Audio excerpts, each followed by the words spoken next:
Good evening, everyone, and welcome to tonight's third and final episode of my three-part series, A Bold Vision for Portland.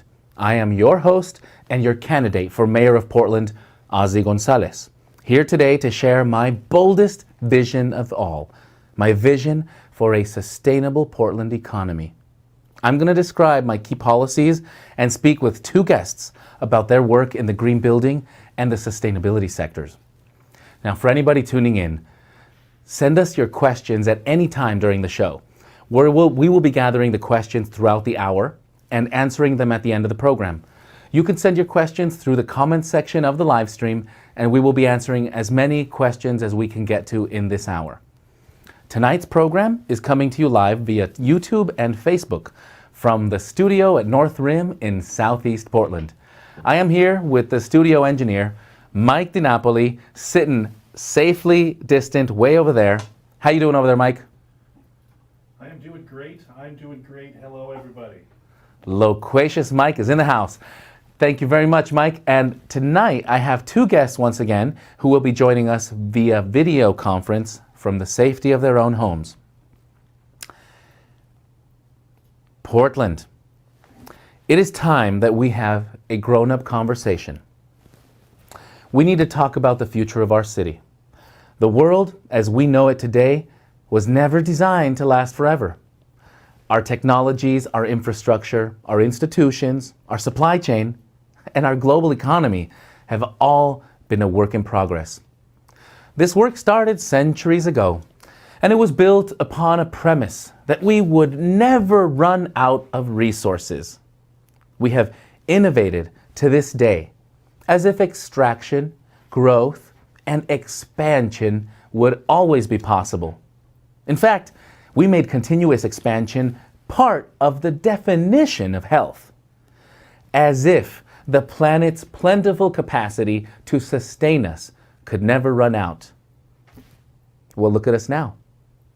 We are not only seeing how vulnerable we can be to the plagues that Mother Earth is capable of unleashing, we have also seen just how significant and how immediate our impact on the world's planet is, because we are seeing what happens to the air, the rivers, the animals, and the plants when we stop our activities.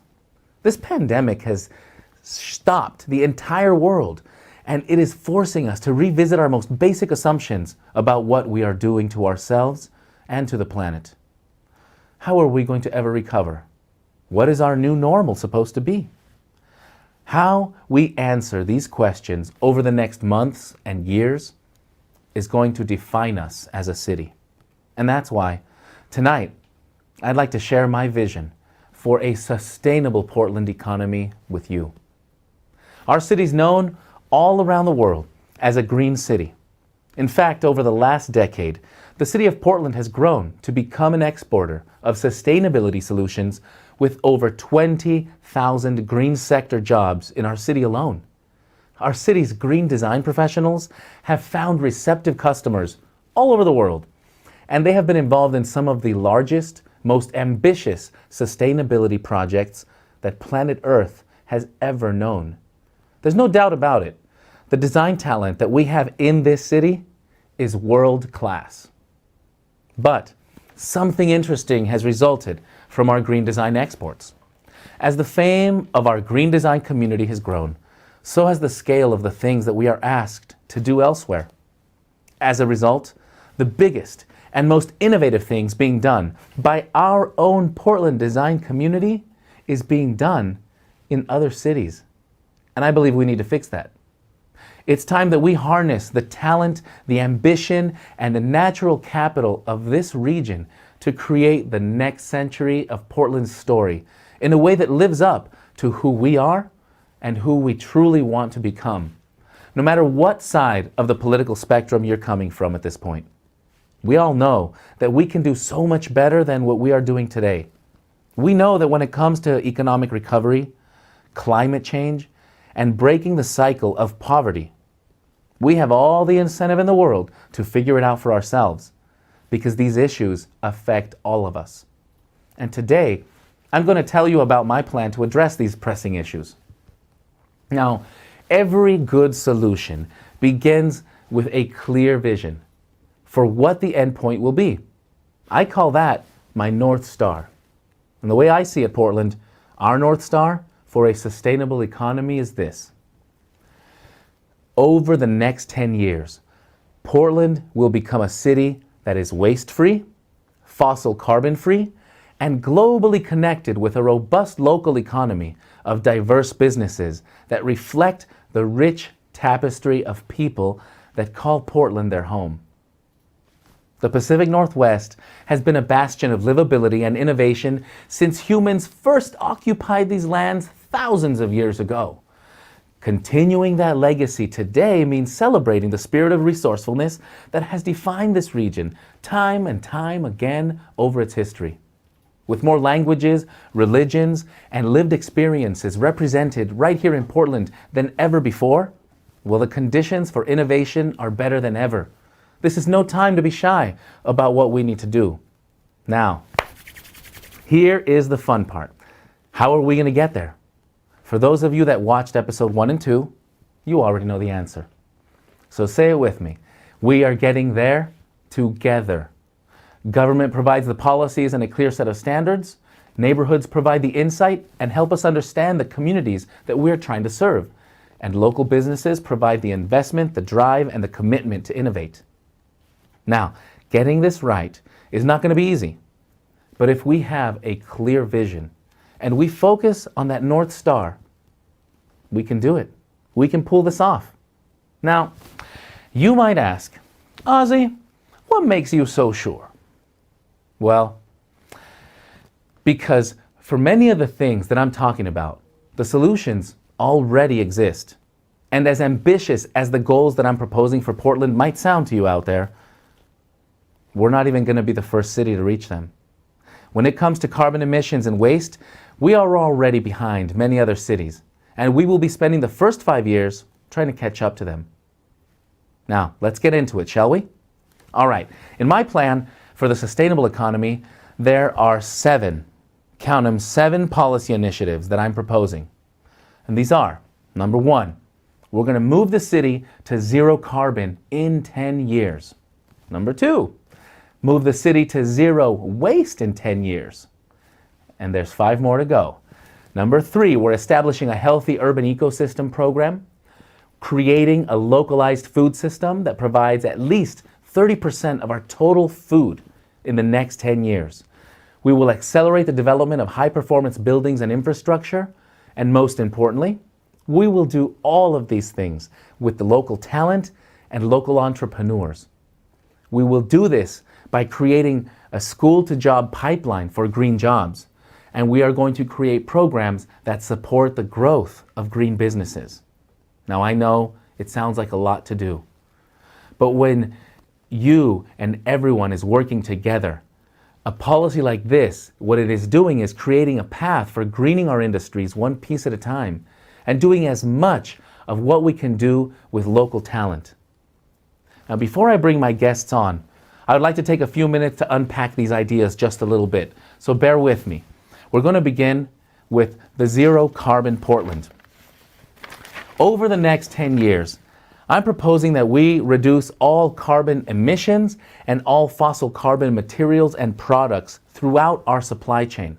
Now, I know that for a lot of folks out there, when we talk about carbon emissions, a lot of times we're really talking about air pollutants and emissions themselves from things like cars and the fuels we burn. Our fossil fuel industry is so much bigger than that. Most of what we touch today, materials, paints, building products, even medical supplies, are all created and dependent upon a fossil fuel supply chain. And for us to really break ourselves away from fossil fuels, we're not just talking about the gasoline we put in our cars and that we put in our planes. We're talking about most of the objects that we touch today, including the fabrics that we wear on our backs. So when I talk about a zero carbon Portland, I mean we have to reinvent the world down to the molecule. And I think we can do it. Now, the second thing about the zero carbon goal is really making sure that we're supporting businesses through these transitions. So I'm not talking about just saying, here's the deadline where you have to buy all new trucks and all new tools and that's it, figure it out. No, I'm saying we're going to actually create timelines for removing and replacing materials. And we're going to support local industries with R&D and with growth support so that they can actually provide the replacement products. So next time we take away something like straws or bags, we're ready to replace them with locally manufactured alternatives that are not based on fossil fuel raw materials. Now, I've got 6 more ideas to go, so I'm going to push into the next others. And again, if you have any questions about any of these ideas, feel free to put them in the comments. We'll be happy to get to them as best we can. Next one I'd like to move to is Zero Waste Portland.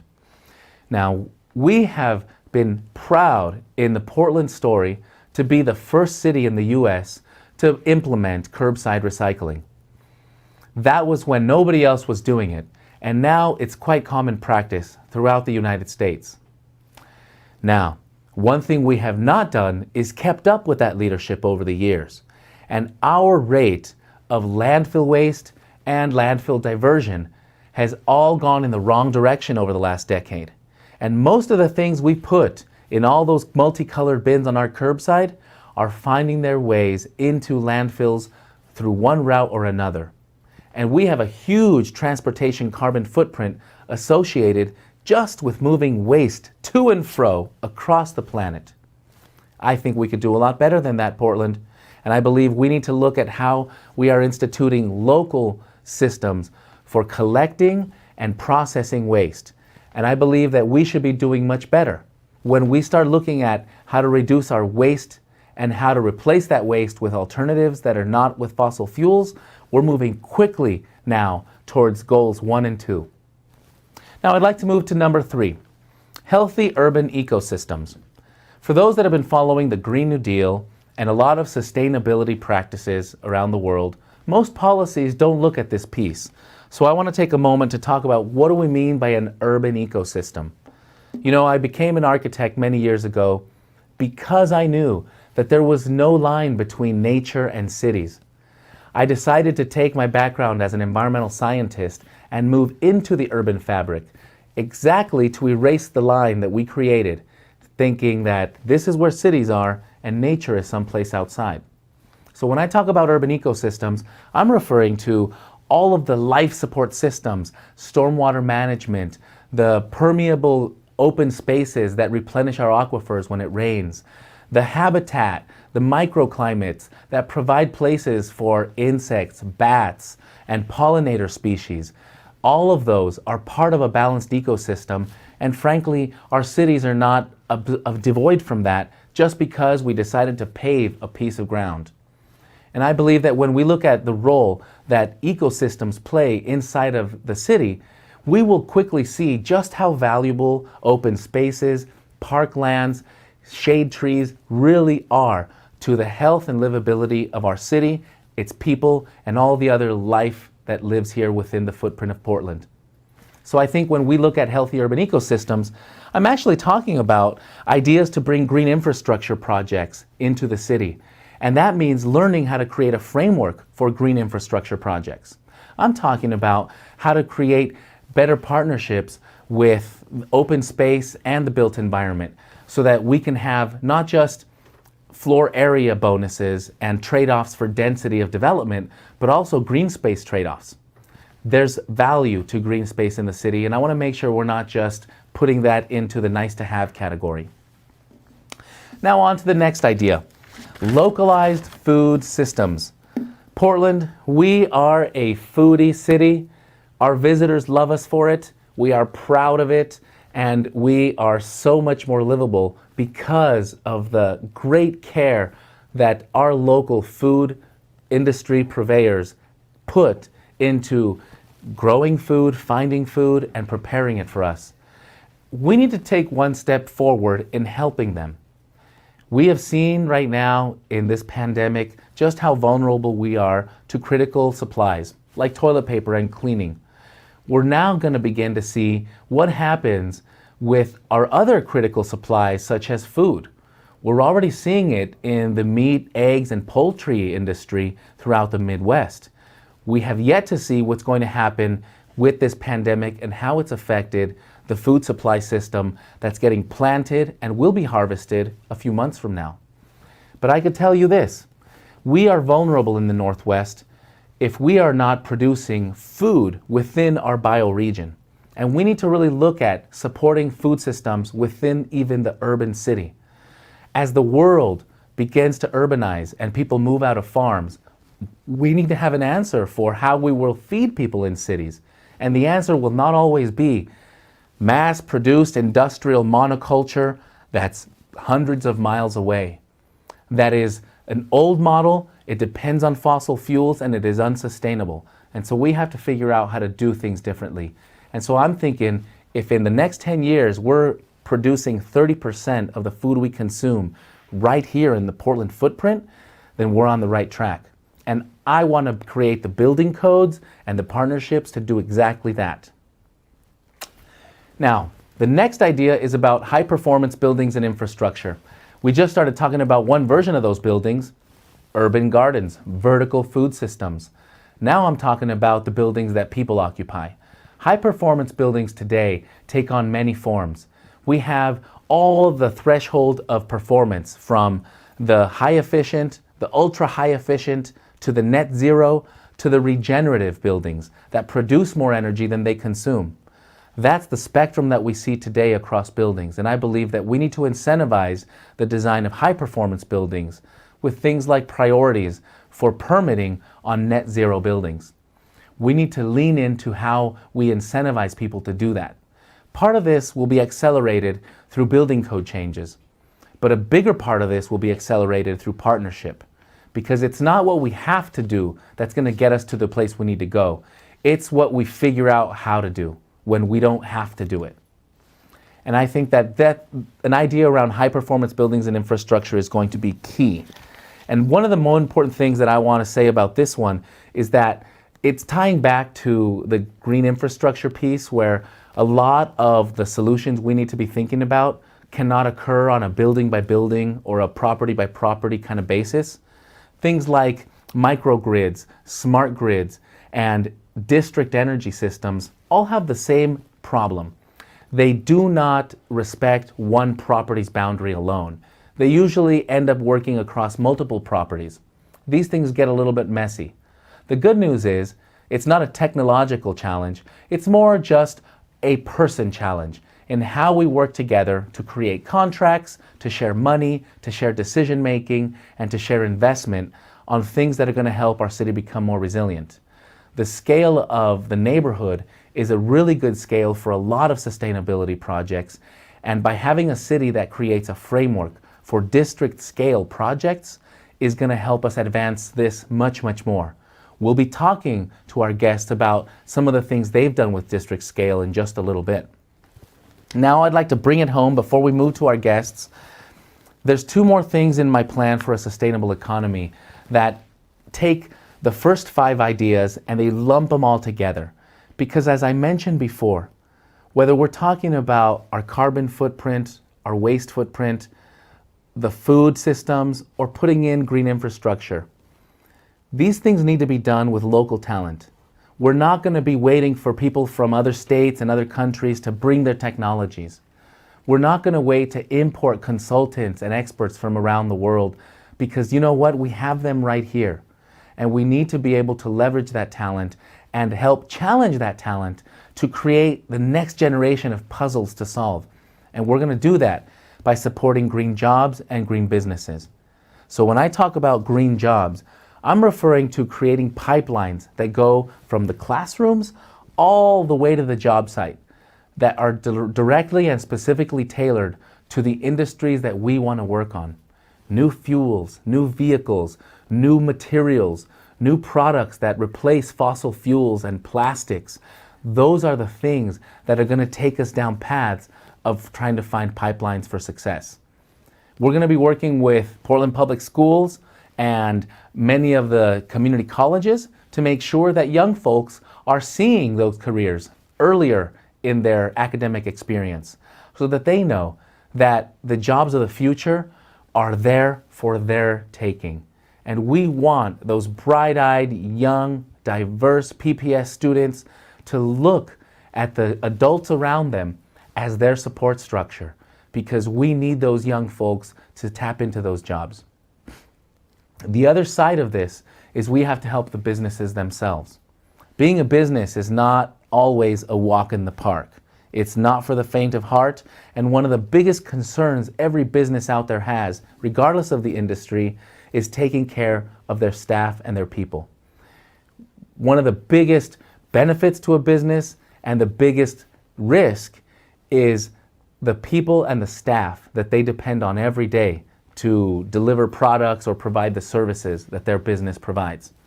And so if we're going to be supporting a new pipeline of workers and we're trying to shift our industries to renewable models, then we have to make sure that our businesses are not threatened by these changes and are not left to feel like we're just leaving them behind. We have not done this very well over the last 30 years, and this is something we need to do much better. It's one of the things the Green New Deal brought forward, and it's something that I have not ignored in my plan for a sustainable economy. Green businesses are all coming forward, and we want to make sure that we're supporting businesses in Portland that are diverse, that are innovative, and that are changing their industries for the better. We have all of the interest to do that here, and we have all the ingredients to actually move this forward. And I argue this is something that we want to do. And so, with that, what I'd like to say about all 7 of these ideas before I bring on my guests is that I know some of you are out there thinking, whoa, this is a lot of stuff to think about. My brain's exploding. How are we possibly going to get all this stuff done? Why don't we prioritize?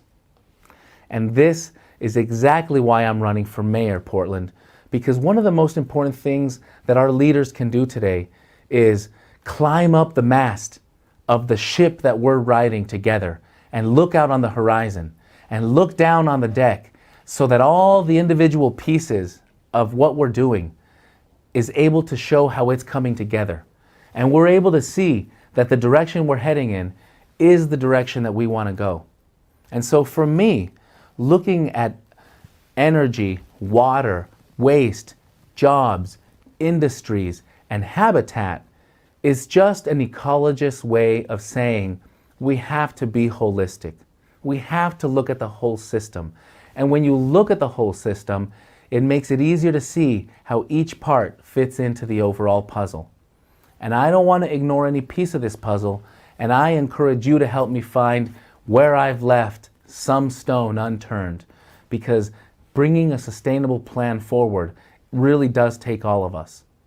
Now, I'd like to take a break from my ideas. Again, if you have any questions about any of the things you've heard so far, put your questions in the comments. We'll be bringing those back right here with our guests after we've had a few conversations with the folks that are joining us today. So now, with that, I'd like to transfer over to introducing our guests for this evening. First, I'd like to introduce Vanessa Keitges, President and CEO of Columbia Green, a local green roof company and amenity deck company whose core technologies help manage the quantity of stormwater on the roof using a variety of patented technologies. She has an impressive 15-year global career in business, development, marketing, and sales. In 2013, Vanessa was appointed to the let me say that again. This is important stuff. In 2013, Vanessa was appointed to President Obama's Export Council to represent the interest of small businesses and the green building industry. Oh, Obama. She actually reported to President Obama every 6 months, along with 26 other CEOs, including the CEOs of Boeing, Ford, Marriott, Disney, Dow Chemicals, IBM, eBay, Lockheed Martin, Merck, Pfizer, and others. Like I said, impressive. And next up, joining Vanessa and I, is another very impressive gentleman by the name of Eric Corey Fried. He's one of the leading sustainability thinkers in the world. He is currently Senior VP at Canon Design, but he is also an author, a speaker, and an indispensable consultant to some of the largest developers and real estate companies in the world. He is all about deep green buildings and his core aesthetic centers around measuring the impact of our choices on the environment. He believes that in the near future, everyone will measure their impact. And, as if that isn't enough, Eric also developed the sustainability curriculum at the Academy of Art and the University of California, Berkeley Extension. And he's currently teaching sustainable design at Boston Architectural College. Did I not tell you we have world-class talent here in our city? Well, I'm glad to bring them here tonight. And with that, I'm going to throw on my headset and begin our conversation with Vanessa and Eric. Welcome to the show, you guys. Great being here. Thank you. So I think you were able to follow along with some of the stuff I was saying earlier. So we'll see how much of that gets brought into what we talk about today. So thanks a lot for hanging out. It's been a while. It's very nice to see you both. It's nice to see anybody, actually, think about it. Good. Just to be stuck in your house all the time. So I just shared with the audience your very impressive bios, but I think some of the things that I'd like to get into is talking about solutions for our city. So let's start with where you are today. What are you working on? What's hot in your world right now? And it doesn't have to be specific to Portland. I'd like to start with Vanessa. Yeah, thanks, Ozzie. Well, first of all, thanks for having me. And it's just a breath of fresh air to listen to you.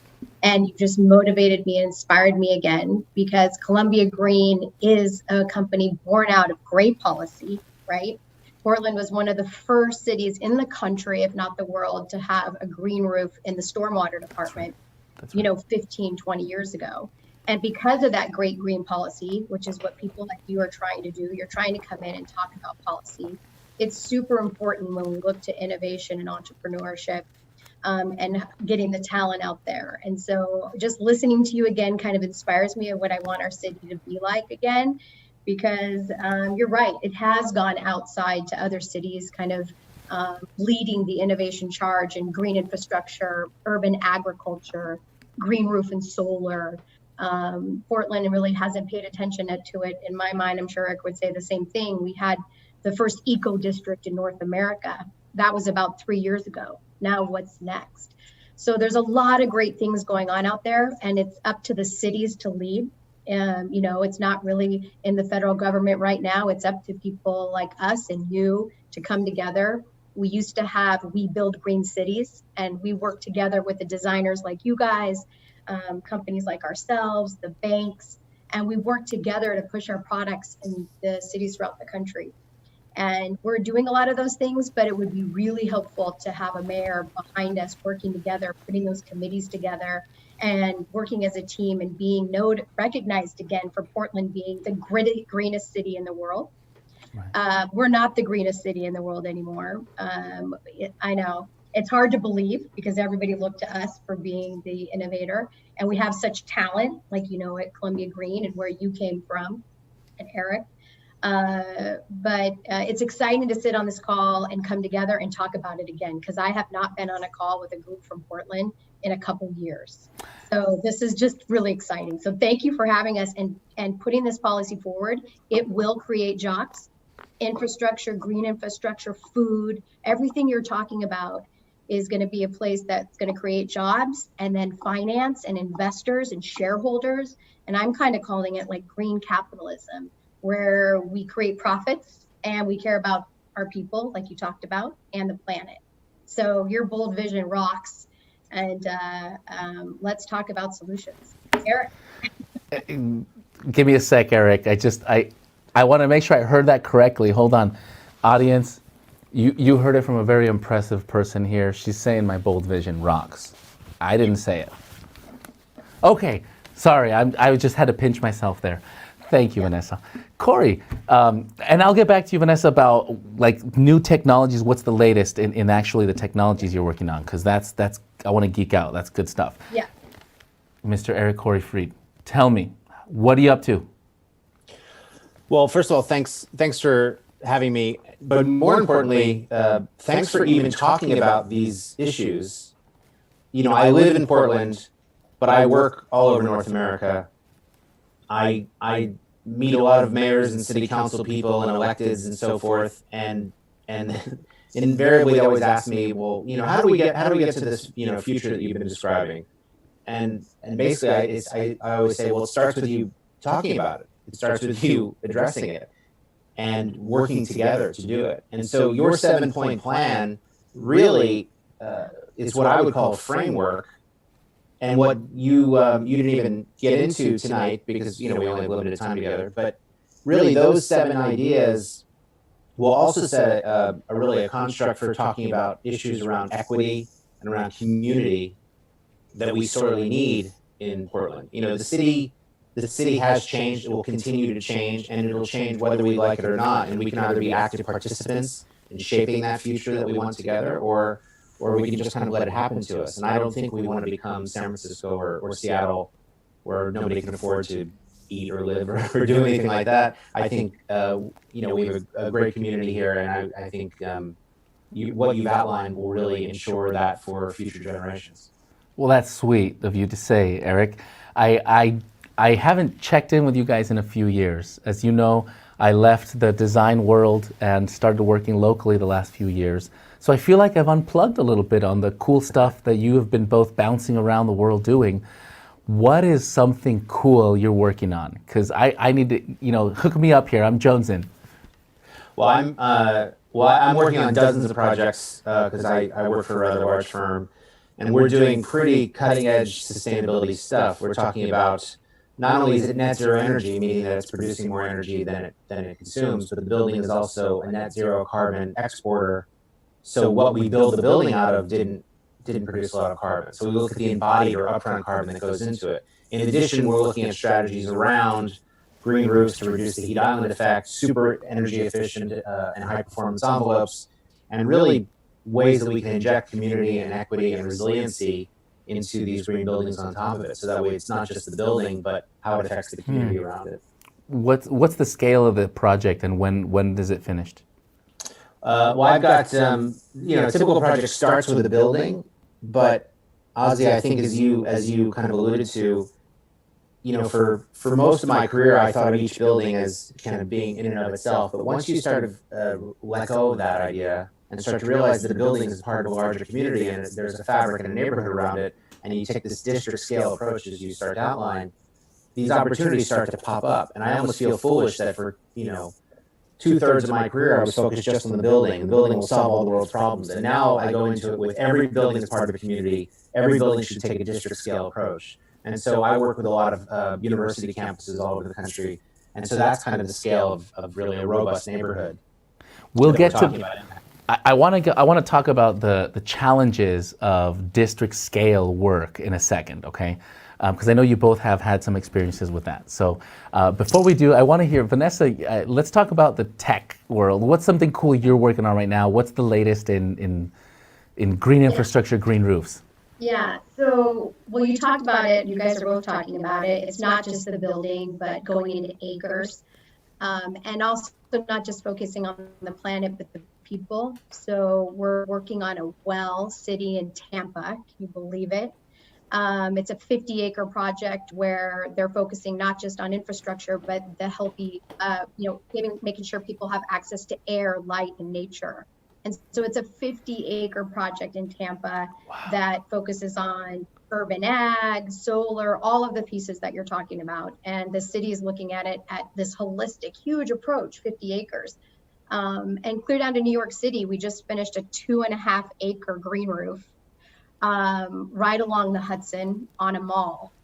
And then this is something I really love, is existing buildings. So for the last 10 years, we've been focused on a lot on new development, which is great, right? New construction, new infrastructure, but there's so many old buildings out there.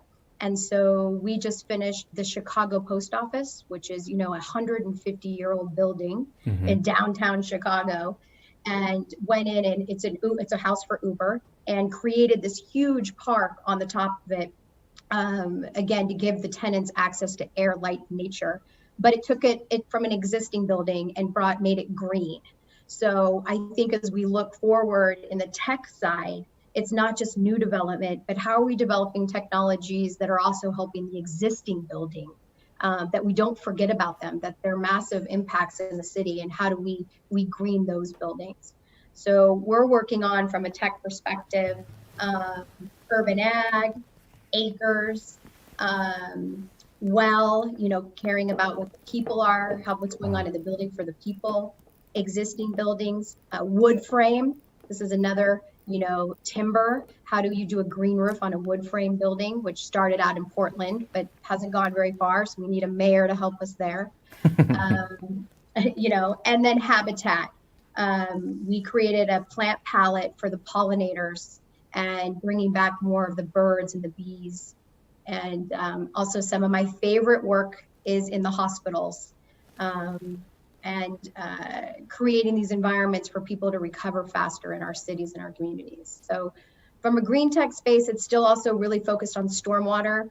I mean, the ROI is really important for the developer, and how we take these acres and districts like we did on Haslow on 8th, which we still talk about as one of the coolest projects in North America, where you're managing 100% of the water and the waste on site.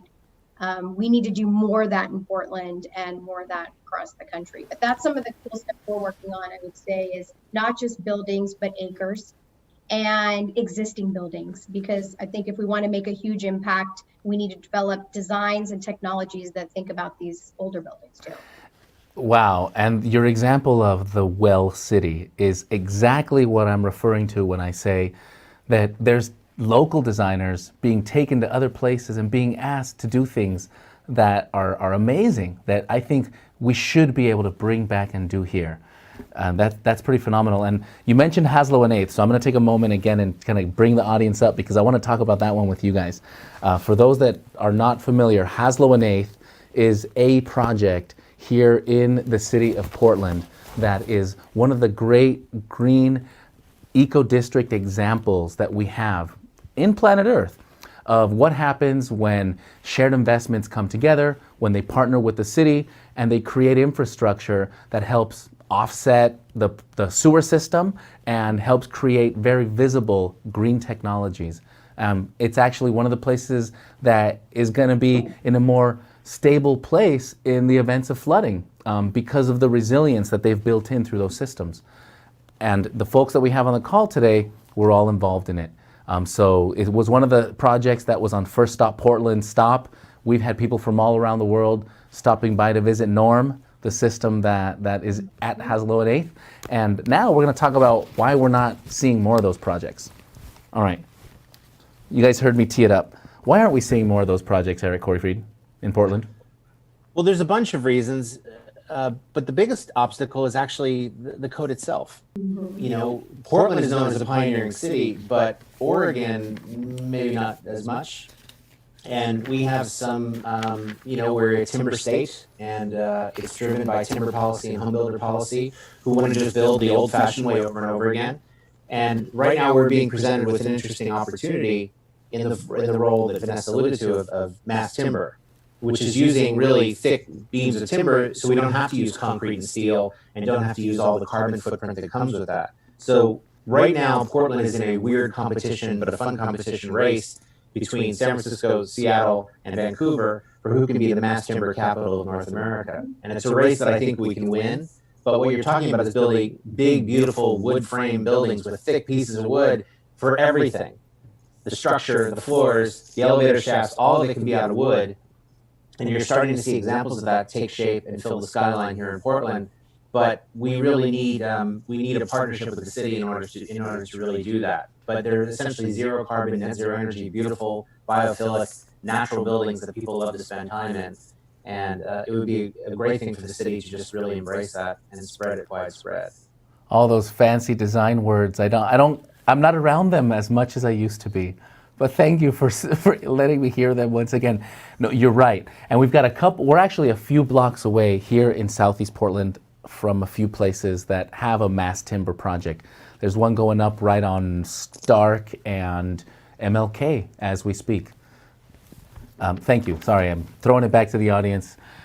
So let's talk a little bit about the experience with Haslow and 8th. And I'm not trying to dig up skeletons or anything. This is really about what lessons can we learn from that, of where there were sticking points in the permitting process, in the establishment of the partnership, that we might want to make sure are smoothed out as we revisit a framework. Because I know you guys saw in the first half of this thing, I'm looking at creating a framework for district scale projects. So help me out here. What tips would you give me if I'm sitting down trying to figure out what to do? Vanessa, I'll start with you, sorry. Yeah, so I think it's interesting in Portland. I feel like the reason we don't see as many green roofs in Portland, which is hard to believe because it started here, is I don't see policy in Portland anyways. We never have to meet any stormwater retention. So in Chicago, in DC, in New York, when any new developer builds, it has to retain so much water on site. And that's just the way it is. And you can't build unless you do that because they need to build a resilient city and the infrastructure can't handle it. So in our city, I don't see that. We don't do a lot of green roofs and there's this green roof mandate, but yet you can get around it, right? So I think it's a 50-50 chance if you do a green roof, and mainly a developer's probably going to do it because it's going to add real estate value, but it's not because of anything policy. So I know I'm not talking about Hazel on 8th because for us, that was a few years ago, and I'm seeing it now. Like, why isn't there more green building, green infrastructure, green roofs? Let's just use that on any of the new developments. And what I hear is that it's not really enforced in the city of Portland. And from a building perspective, I've also heard it's really hard to get those timber projects approved, where in DC and Chicago, it's very easy. They're like trying to innovate and trying to get these projects through. In fact, if you have a green roof and you are timber-based urban ag, you move ahead of the permitting line. Or it doesn't even have to be incentives, it's moving ahead of the permitting line. So I think from a city perspective and being engaged, it's back to these building codes that might be old or not up to date from a policy perspective. And so therefore we're not innovating anymore. And so a developer really doesn't have to do anything innovative here. All our innovative projects are outside of Portland right now. So I was kind of speaking more to like what we could do inside the city to start pushing for more innovation so companies and designers can start building here and creating that tech again.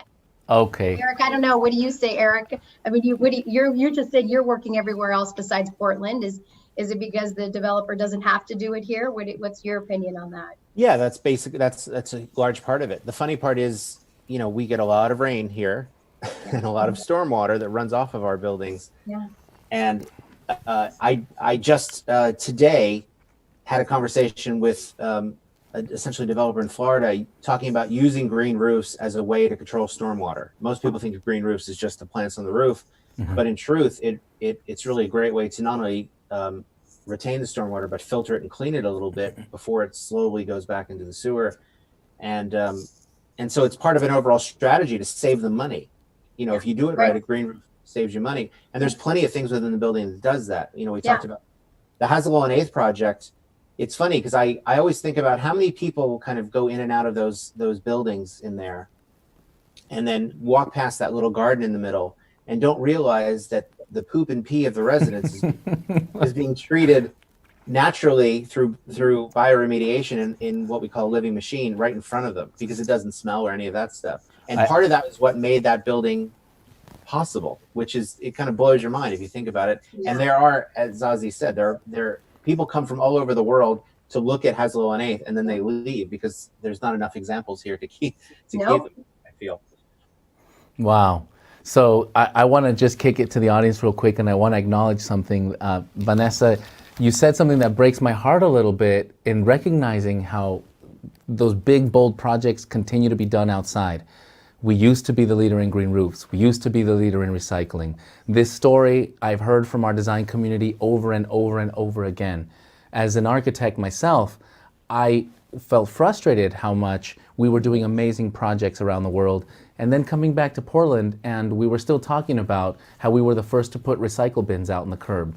So this that we're talking about now is exactly why we need leadership in City Hall that understands what's happening in the design community well outside of Portland.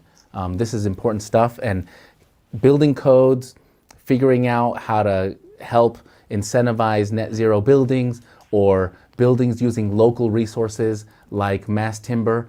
Those are the things that are going to help us accelerate this economy.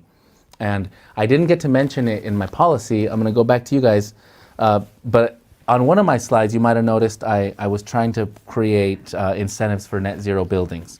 I also had a note, I'm not sure if you saw it, Vanessa, about a program for habitat leasing, so that green roofs have a secondary benefit for anyone that's installed green roofs.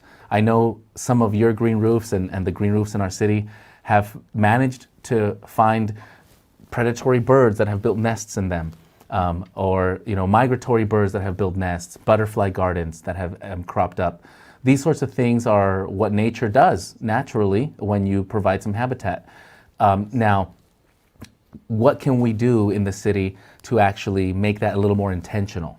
If we're trying to, have some sort of bat boxes to offset, the upswing of pests in the spring or things like that.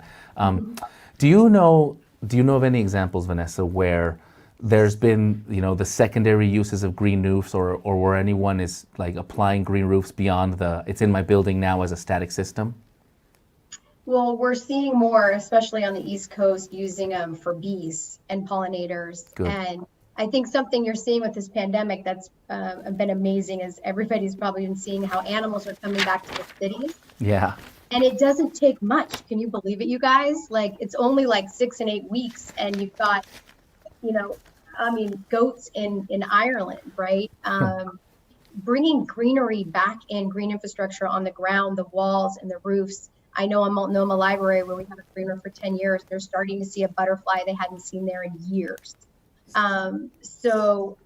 We are just touching the iceberg, I think, of bringing green infrastructure back, and what animal life and bees and butterflies and birds are going to come. And that's a great place to innovate still, because we're just starting to do that, where there's a lot of beekeepers out there doing rooftops now. It's very cool. And we're just starting to get into it. And I see it more on the East Coast. I haven't done very many here on the West Coast yet, or in Portland.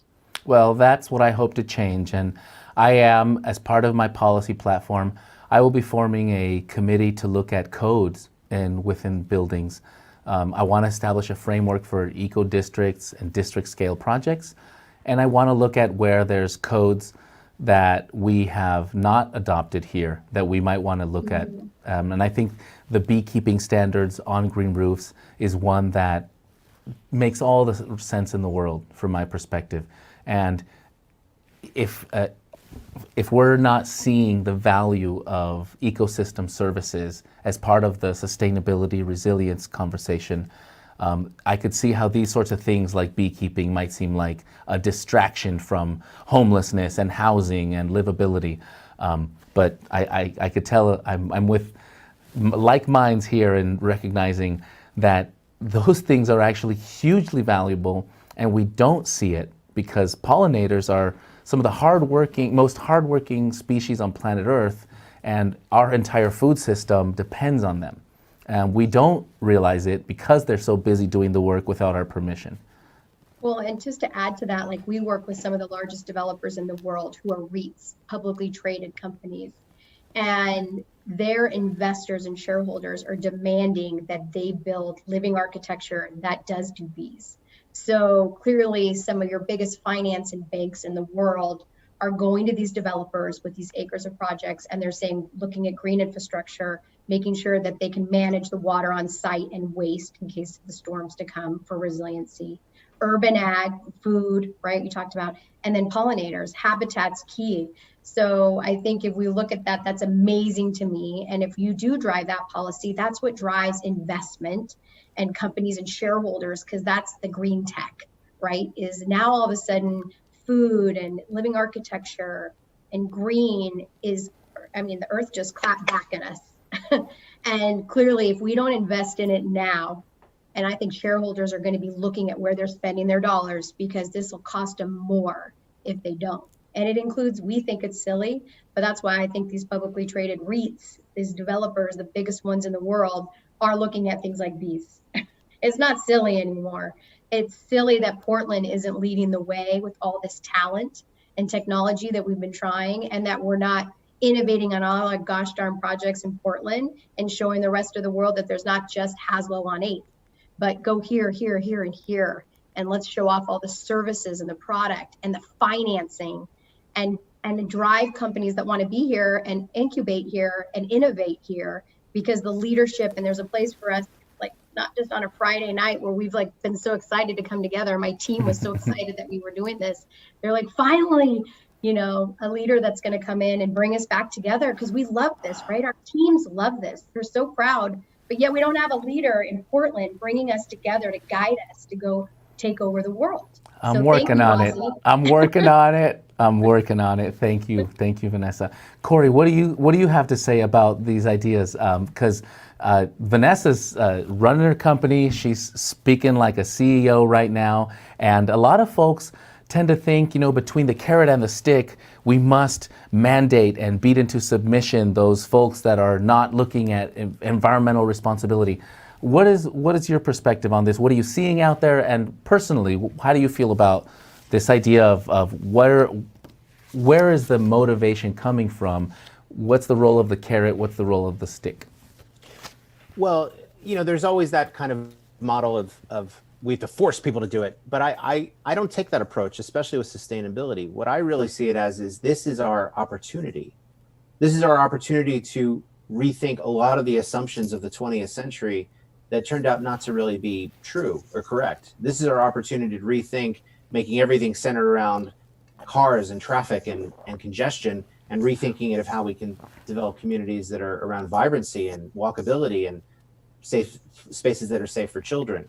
So I think I've kind of abandoned that kind of, combative approach with sustainability where I'm going to fight with you and you're going to fight with me.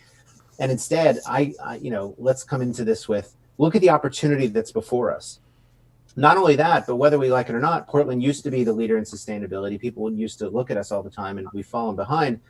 And we have an abundance of brilliant talent here in the city. And ironically, we all end up working on projects outside of the city. Gosh. We have the best engineers, the best architects, and everybody that are being tapped who are here in Portland, but we're working on projects elsewhere. All right. And we live here because we love it, but we don't get to maybe use as much of our talent here as we'd like. I'm hearing a clear theme, and it's something I feel like the city of Portland, our citizens of Portland, really need to have point blank clear. So give me a sec. I'm going to drop the headset for a sec. Portland.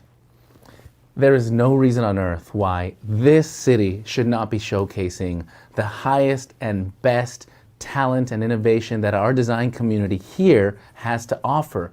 We're doing it with our food. We're doing it with our kombucha, our beer, our ciders. We're doing it in so many areas. Yet, the thing that we call ourselves, the exporter of green cities, we send our talent elsewhere.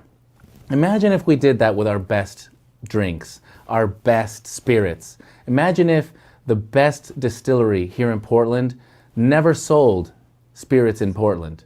That would be a travesty. And yet that's the kind of thing we're doing right now with our design community. So I'm going to talk to my friends more, but I want to say we need to fix this. We should be having a showcase of the highest and best talent of our work here in Portland. There's no reason on earth we shouldn't be doing that. So back to you guys. Thanks for that. I just had to rant for a second. So I really miss this kind of perspective and this kind of thinking. Design thinking, I believe, is something that made our city famous and something that is sorely missing inside of government right now. And the kind of things you guys are sharing about how shareholders and businesses already see value in this area, where the opportunity factor can take us farther perhaps than trying to force people into submission. In fact, I believe it can. That's been my professional experience. But what about what we can do next? Because we're in this moment here in Portland where clearly just opening the doors again and going outside is the thing we've got to figure out. Obviously, as designers, you're well set up to be designing from your home, from your telework world. I know the design community is very much internet connected already. However, there's a lot of our Portland community that is going to have to adjust, frankly. And we're still answering those questions about what the new normal is going to be. From what you've seen from the worlds that you reside from, what are the design impacts? What are the architectural impacts that we need to consider? Is the use of space, is the way we design office buildings and other facilities going to change? Have you thought about this? If so, do you have any thoughts about this? I'm going to start with the architect. Eric Corey Fried, what do you have? Not only have we thought about it, we're having these conversations in real time, and it's changing weekly. So imagine, I'm working on healthcare centers and student health centers as this global pandemic is occurring. In one sense, it is a bizarre time to design anything. And in the other sense, it's an exciting time to really get to rethink instantly all of the things we had. For example, I'll give you a very simple example. In a normal hospital, 15% of the rooms are typically slated as ICU rooms, meaning that they're pressurized, they have certain hookups, they have certain electrical needs, and so forth. Now hospitals are talking about, what if we make 100% of all the rooms convertible to ICU? So that way, if this ever happens again, they can change it over. And so what would that mean? How do we do that? We're looking at now hotels and how hotels can be turned into makeshift hospitals very, very quickly, because that's what we're doing now in the middle of the pandemic. And we're expecting more pandemics, unfortunately, to come in the future. So on the one hand, there's that. But on the other hand, we're also talking about how design doesn't exist in the vacuum. We really have to look at changing policy and changing behavior. And you're all already experiencing that, right? I went out to, I'll admit it, I went out to Lowe's the other day because we needed something desperately. And Lowe's was packed, but we've all changed our behavior. We're wearing masks. Everybody else is wearing masks. We're keeping our distance. So I think you're going to see not only design change, but probably our interaction with things change. Maybe you won't show up half an hour early to the doctor anymore, but maybe wait outside until 2 minutes before.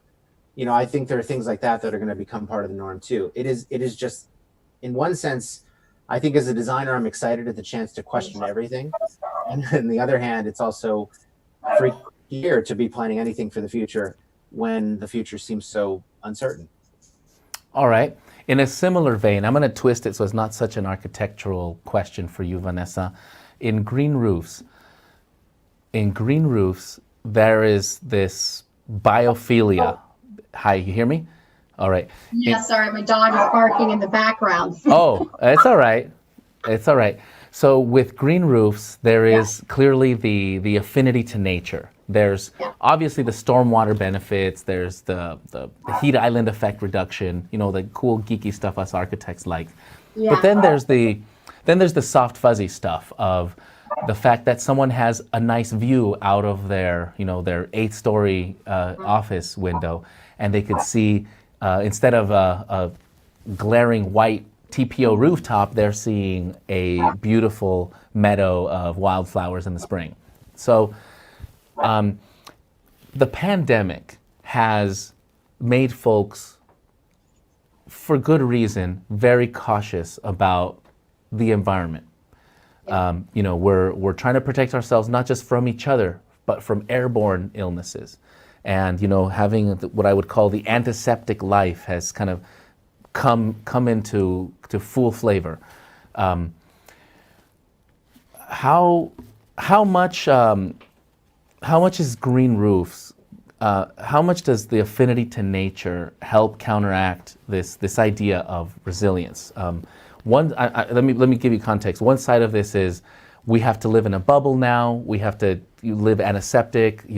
We are not going to come into contact with other contaminants, and so that's one extreme.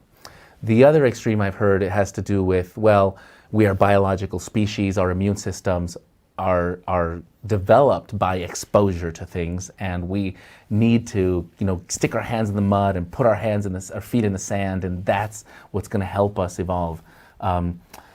What part of green infrastructure do you feel, what's the place of green infrastructure in this conversation? Yeah. I think we've been talking about it for a long time, not just about the planet, but people, building healthy places for people to live, work, and play by giving them access to air, light, and nature. And so we're really excited. I've just been thinking about it just from a design perspective and putting more green roofs, plaza decks. I mean, we go outside in the Pearl and the parks are packed. I mean, everybody Yeah. fled to the beaches, right? Yeah.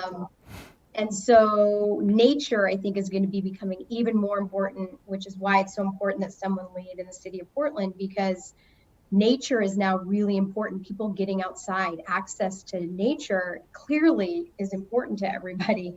And I think this is an exciting time for green roofs and plaza decks, because now an employee or a hotel guest or a tenant, hospital, they can go outside on this roof in a city and urban environment and have access to a tree and the birds and the butterflies, and even more access to air, light, and nature. And it's building healthy places with nature. And green infrastructure is going to help build resiliency for the storms, the heat island effect.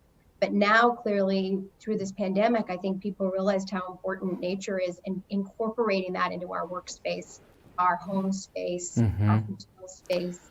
And now it's even more exciting for designers like all of us, to go kick butt here and everywhere. I think it just shined it. Now it's so aware of what we need to do. And I think people are going to be investing in it even more than we ever saw before. And that's why they're calling it green capitalism, green economy.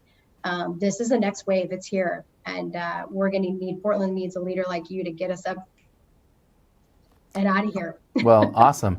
And I know that some of the, I love it. I love it. Some of the things you touched on play well in the hospital world design. There's the evidence-based design that the hospital design community really started upon, showing some statistics about how a view of greenery outside your window actually helps with recuperation rates. Some of those things I think touch on what you speak to, Vanessa, and it's not just specific to people that are sick, but we're talking about workers in their office environment, people in their homes, the commute that you take to work, all those little opportunities to have an interaction with nature, little by little actually help reduce stress levels, improve your overall health. Yep, all those things. So, all right, you guys, I love talking to you guys. I frankly forgot how much I missed this kind of conversation. I've been invested in the nitty gritty of a lot of other topics, but this is the fun stuff for me. So this is for me, like, frankly, one of my ideal Friday nights, but I'm just weird like that. I want to respect your time. And I really want to thank you for being willing to come on and share a little bit about your perspective tonight with myself and with viewers. This is live. There's going to be a posting of this in the future, so you both have the opportunity to be seen, not just now, but tomorrow and the next day. It's going to live in the internet. With that, in parting, what would you like to say? Are there any closing thoughts or words that you have either for me or for the city of Portland, or whoever's watching? And I'm going to start with you, Corey, and then we'll close with Vanessa. Well, thank you. Thank you for having me. Thank you for letting me join with Vanessa, who's awesome. And you don't know this, but in person, she's even more of a presence than you're already getting through the video. But this is the time for this conversation, right? We need to be a city that's looking forward to the future. We need to be a city that's also really addressing the threats that face us around carbon and the climate crisis. There's been a whirlwind of activity in the business world that's really making this possible. 100 of the world's largest companies have already committed to 100% renewable energy. You've seen the 7 largest insurance companies in the world saying that if you're not addressing these issues, you could be, quote, uninsurable. You've seen Moody's, the largest credit risk agency in the world, has said that cities that don't address these issues could risk being downgraded in the future. So this is not just on a whim. This is really part of a much larger global trend that we need to address. And for us, this is our opportunity to create jobs and create industry, create community, and create enthusiasm. So going zero carbon will be a great thing for us, and it's one that we have to do. You know, I had the privilege of working on the climate action plan for the city of Milwaukee, little tiny Milwaukee just south of the city, and it's one of the first in the whole metro region to actually do a climate action plan and create a pathway to carbon neutrality. And if little Milwaukee can do it, then I think big brother Portland above it can do it too. And ideally, maybe all of the cities in the Oregon metro region can do it. And we can really set a bold course towards the future. And Ozzie, thank you for even bringing up these issues. It's wonderful to hear somebody running for office that's talking about this so eloquently and so knowledgeably. So thank you. It's about time. Vanessa. Well, I would just add that sometimes when people hear about green policy and green infrastructure and that it's pie in the sky, but really it's always back to jobs, right? And this will create jobs and we're going to need them, right? And so they might as well be on the cutting edge. You've got San Francisco on the cutting edge of tech and Seattle. But we need to lead again in the green building tech and create jobs, get our universities tied back into the research with our designers, and then create more innovation in tech. And you've got all these great, huge tech companies coast to coast, Google, Amazon, they want to invest in this. Bill Gates invested in that 50-acre Tampa Bay project for well, 50 acres of well. That's Bill Gates. He's in Seattle. If someone here in Portland was leading like you, Ozzie, these tech companies would be investing, and they have to meet this, like you're saying, is that they're going to invest in us, and then we invest in our schools and our education. We create jobs and taxes. It's not hard, sitting on Obama's Export Council for Small Business. If small business starts here like this in innovation, we create jobs, we keep product, we can export out. But we got to innovate here, and it starts with leadership. It's been gone. We haven't had these types of meetings together. It wouldn't take much. It's simple. Like, it doesn't take a lot for us to come together and make a big impact. And Portland's done it before, so I know we can do it again with you. So thank you again for us geeking out on this Friday night. And let's make the world look to Portland again and make ourselves proud of what we can innovate here. I couldn't have said it better myself. Vanessa and Eric, you guys are both tremendous pillars of our community. You're kick-ass people, and you're great innovators, and your perspectives on all of this are so necessary out there. So I'm glad that you're here tonight. I'm glad you're in our region and representing the sustainability community with an eye towards the positive side of this, because the opportunity for us to get this right is tremendous. Thank you so much. I'm gonna now button it up. You're welcome to hang out. I'm just gonna do a quick goodbye now. We're closing up our show and closing up the series. But you've said it. There's an interest and a need to have leadership that's looking forward this way, and it's clear that if we had folks in City Hall that know how to sit down with our design community and really figure out what are the problems we need to be solving. How do we define the problem set? And how do we even create some design concepts so that the community can start to get excited about what we're talking about? I'm calling Eric next. There you go. There you go. You got us working back together right here. We're doing it. And right here, it just starts like this. And now we're going to innovate. I bet we create something cool, and we'll do it here in Portland, and then we'll export that out. So thanks for getting us started. And Eric, I'll talk to you on Monday with our team. I love it. All right. Well, hang on right there. I'm going to say goodbye to the group over here. With that, I think we're going to wrap up our final episode of the series. I want to thank Vanessa and Eric for coming out tonight to join me. A special thanks, of course, to Paul Tice. Thank you, Paul, of Topa 3D, for your generous sponsorship of the series. And a very heartfelt muchas gracias to everybody of the Alegre, the Twirl, and the North Rim Studios teams for helping me with this amazing project this week. And of course, to everyone out there for tuning in. I know you have a lot of options for occupying your time on a Friday night, and I want to thank you for choosing to spend it a little bit here with us. The future of our city is serious business. And it's important that we are choosing leaders who care about these issues and who understand their complexity. Also, who can provide a vision for change that we can all participate in. Over the last week, I shared with you my plans for housing and homelessness and how I want to end street camping humanely. I shared my plans for transportation and mobility and how I see us creating a city for the next generation of vehicle and fuel technologies right here in Portland. And tonight, you've heard my plans for a sustainable and robust economic recovery. And I hope that through all of this, that you found something you liked. You know, I also hope that you found something that you didn't like, or that you think that you could do better.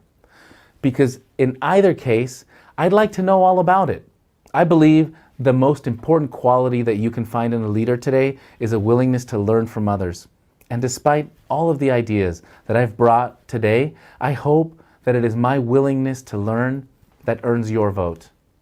Portland, I would be honored to serve as your next mayor. My track record, my actions, and my ideas are all on my website for you to see. And if you would like more information about any of my policies, or you would like to see more of my videos, go visit my website, ozzieforpdx.org, and you can subscribe to my social media channels. And remember, Portland, no matter how uncertain these times may get, I encourage everyone out there to not give up. Because I know that when we put our egos aside and we work together, we got this. This concludes our series. I'd like to say good night and farewell.